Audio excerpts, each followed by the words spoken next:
What is going on, everybody? It is Alex coming back at you with another video, and today we are going to be taking a deep dive into the 2023 New York Football Giants. If you guys are new, feel free to stick around. I know this video might be not the most pleasing for some of y'all, but I definitely want to make sure that I give honest opinions, and then I'm perfectly fine if y'all take me to the stake after the fact. Let's get right into this. Let's have some fun. Starting off with the offense, if you guys are new to this, I do go based on the depth chart, and then I go into a records prediction. So that's why I'm saying hold your horses to the end. But this is based off of our lads. So again, I'm just kind of parroting what they have here. For guys like, for example, the Raiders, Nate Hobbs, he's listed as a nickel back, but he's probably going to be a boundary corner. That's definitely something I can bring up and something that you guys can totally counter with. Right now, I'm just trying to keep it as simple as possible, just give you guys what the projected depth chart is at the moment. So bear with me on that front. Starting out with the skill positions going to line, then line to skill positions for the defense. We have, of course, the quarterback, Daniel Jones, got paid a pretty penny, but honestly is a really solid deal. You know, when you're looking at these starting quarterbacks, getting something around $40 million a year is starting to look like a bargain deal. You got guys now making over the 50s, and in the same off-season/season as those deals, you were able to get a much cheaper deal. Now, I wasn't really all for it, but you know, sometimes you just have to pay the price, and I think that you guys would be better off with Daniel Jones than trying to tank with a team with this type of talent and get a quarterback in this next year's class. Now, I do think that you could end up bringing a bridge quarterback on, not a bridge quarterback, but a younger developmental quarterback on, and be able to grow for a year, 2, 3 years. And that'd be awesome. But I don't think that you guys are in a position of desperation because your division is so dangerous to be like, okay, we need to do this right now to capitalize on a moment. Because if you thrust a rookie into there, you're not going to get any more success. So I think this is honestly, in retrospect, a really good deal. I like Daniel Jones there. Running back Saquon, you know, he's a freaking monster. As long as he's healthy, he's going to be a stud. And, you know, I don't think I really need to explain that too much. He's the number 2 overall pick for a reason. Myrick, again, it's a fullback. I'm not really going to break that down too much. Looking at the wide receivers, starting out on the left, Isaiah Hodgins. I actually really liked him. I think he came out of Oregon State. He was one of those first guys that I really did like when I started diving a little bit more into the game-by-game tape. You know, he's definitely somebody that he's a good depth receiver. But I listed that as the weakest position because I genuinely don't think, even though he's had success, he should be a number 1 wide receiver. I think it was one of those moments where he's going to be one of those guys where you see those tweets come up saying, oh, name a receiver who had a good year and then just didn't really do much after. He's going to be one of those guys, and that's awesome. He had a place, and he still has a role for sure. But I highly doubt that it's going to be a starting role. And the fact that, well, we'll go into the other wide receivers before breaking down the whole core. But you got Darius Slayton there, who's very solid, consistent dude. Just, you know, again, not high upside. And Paris Campbell can't really stay healthy. You got Jalen Hyatt in that group as well, which I think he's going to take a starting role this year. But what I'm trying to get at is you guys paid a lot of money for Kenny Golladay. And it showed that back then you guys were still looking for a number 1 wide receiver. And I think the case is still the same. You're still looking for that big X receiver who could be that guy you trust to throw the ball up to. And I think Isaiah Hodgins is being forced into a role that he's not ready for and that he's not built for. And that's going to cause a lot of issues. You guys are going to see the records prediction and go absolutely batshit crazy. But the fact is, this is a passing league, and I'm not going to trust every single rep to go to Saquon Barkley to be able to carry the team. That's just not me. That's not how I roll. And I don't think that's how the NFL rolls. You have a damn good team, but there is an Achilles heel that you have, and that's a very limited receiving core. Tight end wise, Darren Waller's awesome so long as he's healthy, and that has been the big issue over the past recent years. So very unfortunate on that because when healthy, he is an absolute beast. So I'm hoping for y'all's sake that he does stay that way. Looking at the offensive line, Andrew Thomas. He ended up being probably arguably the best left tackle from that class. And I don't think it's arguable because Tristan Wirfs now just moved to left. But, you know, Tristan was obviously the best right tackle. And I think that Andrew Thomas has pretty much secured himself as the best left from that draft class, which was super loaded. And, you know, very excited to see that those guys do end up panning out. Then you have Brett Bredson, I think that he might be another one of those Achilles heels. I don't think he's special, but I think he's solid enough. Again, offensive line, you have some elite players, but as long as you don't have tomato cans, you're perfectly fine. You're kind of as good as your weakest link, and I don't think this link is extremely weak. You got John Michael Schmidt's brand new entry. I think he was a late second round pick, pretty sure, and that was a huge surprise. He might have been early third. I'm tripping, but he was definitely someone who fell way further than what I expected. He's a very talented player. I had him lower on my board than what most people did, and he still went below where I had him. Don't really understand the full backstory there. Might have been injury history, might have just been that they didn't fully trust him. I don't know. Then you got Golinski at right guard, solid. And then you have Evan Neal, who I think is going to take a big step up this year.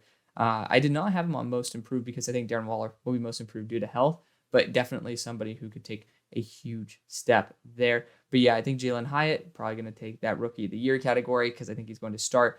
But then don't sleep on Wandale. He's a former second round pick from just a little bit over a year ago. Paris Campbell probably is not going to stay fully healthy. Again, I wish injury on nobody, even the teams that I don't like. I still want to make sure because those people are, human beings.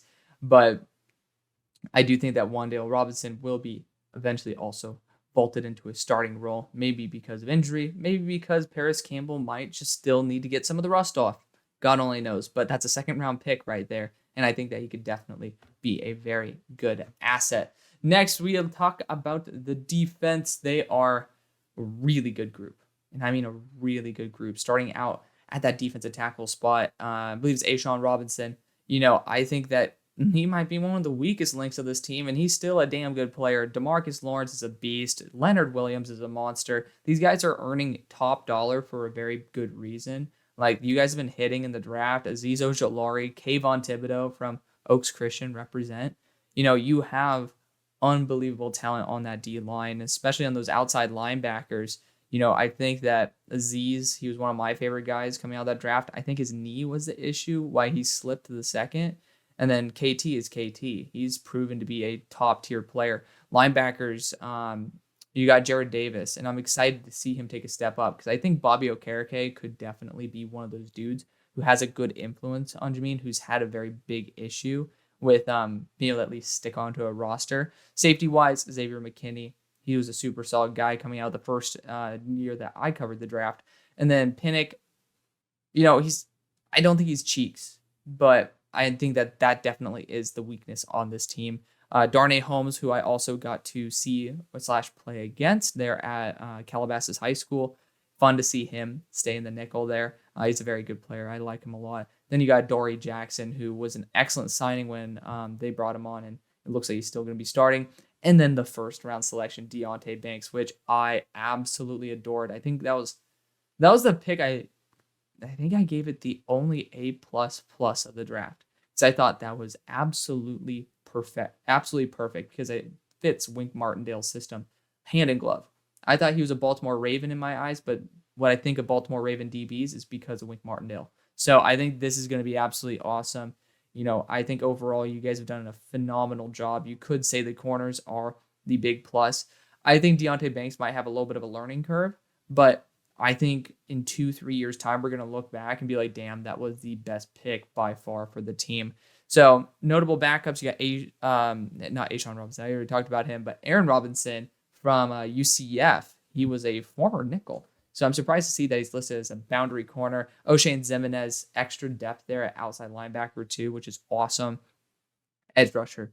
Then you got Dane Belton. So cool to have that depth because losing out on Julian Love it's a little bit tough because I do like Julian Love's versatility. But now, you still have depth with Bobby McCain and Dane Belton at both safety positions. So don't sleep on that. And then Darian Beavers, who was a very consistent, solid linebacker there for the Mike.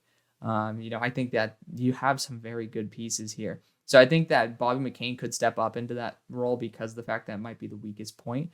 But I do think that overall, you guys have a damn good defense. And I just have to preface this next slide by saying this. You guys have a very good team, but you also have a very tough schedule. The more I realize that all these teams in the NFL are starting to get the hang of actually drafting, and they're starting to be able to get the hang of doing things correctly. There's a couple teams that don't, and that's why we can feast and take, steal some wins here and there. But all these games are competitive. So I have you guys going 8-9. We'll break down each game. So start off with Dallas. Dallas always starts the year hot. They're just a damn good team. And I debated tossing in week 10. That could be, if I do see anything like, Dallas doesn't end up getting Dalvin Cook, might be able to switch that one. But regardless, Dallas is a talented team. They always start out the year hot. You could be able to capitalize on a win in week 1 because they have a new OC, but it's tough. It's tough to say that. I mean, Evan Neal is still potentially going to get feasted on by Micah Parsons because he's still getting used to the game too. It's tough. It's tough to win that game. Arizona and San Francisco without Brock Purdy and without Kyler Murray. Don't really think I need to say much more about that. Seattle, that's a tough game. I studied Seattle and I was like, oh my God, that team is ridiculous. Their secondary alone could absolutely annihilate your receivers. And that really is what came down to, especially for games like that. It's really tough. And your linebacking core, even though I gave it props, is not top tier. And when you have a team with Kenneth Walker, Zach Charbonnet, that's going to be very tough to handle. Then you go to Miami and Buffalo. That's tough. That's tough. Both teams are really high octane, and both of them are going to be at home. Like, you guys got a really bad deal right there. Then you got Washington in the mix as well. I think that you guys could be splitting with them because Washington still has a lot of talent. You got Eric Bieniemy there. It's just, that's definitely a toss-up game. You could be right now at 10-7 if I give you guys the Washington and Dallas games away. They're in division, though. Usually, we saw Washington end up beating the Steelers when they were like 12-0. They seem to know how to beat up teams that are better than them. So we'll see if they continue the trend. New York, by that time, I think, it's a home game for both teams. So I think that Aaron Rodgers is going to finally be in the groove fully, and we'll see what happens there. You got Vegas.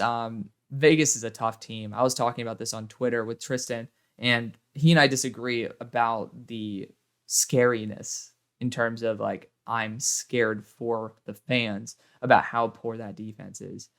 There are worse defenses in the NFL based on my grading system, but there are some major weaknesses. And if they get Marcus Peters, we might be debating switching some games for him, but I have very little faith in Las Vegas. We'll put it that way. Then we talked about Dallas and Washington already. You're going back to their house, so it's very tough. Again, you could flip one of those games for Dallas, and then Washington, you could end up sweeping them. But New England, I don't have very much faith in New England. I'm just going to be completely honest. And you guys are used to the cold too, so they don't even have home field advantage. Daniel Jones is a seasoned quarterback. It's just not a team that's in a very, very good spot. I love that they have Christian Gonzalez, and I think that the Patriots in 1 to 2 years' time, when they get everything rolling, is going to be a very solid franchise.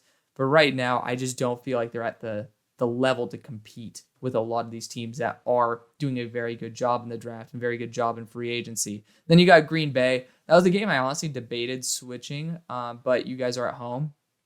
I just ended up grading Green Bay, and that's one of those teams where I was begging to find a spot to switch a game. Like, I was literally just purposely searching for a game to switch to give Green Bay more wins. The NFL is getting really tough, and I mean really tough. So, Green Bay is a good team. I'm a little bit worried about the QB, and when I see an issue with the QB, I'm naturally going to be leaning towards teams with better quarterbacks. You're going to New Orleans and Philadelphia. I don't think I need to explain that much. New Orleans is a very talented franchise, and then Philadelphia is Philadelphia. Then you got the Los Angeles Rams. I don't need to explain that much. And this is a new flip. So the Eagles fans who are watching this, they're like, oh, well, you gave us the win in Week 18. I realized when I was looking at your record, you guys were 14-2 at that point. And I'm not going to spoil which team actually got second in the NFC, but they had 12 wins at that point. So naturally, you're not going to be in a position where you have to worry about that. And so I think they're going to rest their starters, and I think you guys will squeeze out a win in that week. So you guys are literally on the precipice. A lot of these teams, like, you guys are literally the one team that missed the playoffs. Again, with a flip for Washington, a flip for Dallas, you guys are easily into the playoffs. So you guys are right there. And again, if you guys find a way to max your receiving core, you guys could certainly do something pretty damn awesome. So very excited to see that. I know it's probably a bummer for you Giants fans out there who really hope this team can make a push. And if they make the playoffs, I think they can. If everybody remains healthy, I think they can. But it's just that receiving core that makes me pause when it comes to giving you guys more wins, because it is really, really weak in terms of balance. You guys just don't have the balance there. And, if a team knows how to take out some speedy dudes, it's game over for you. So that's going to be the video. Thank you guys so much for watching. See you guys on the far side. Peace.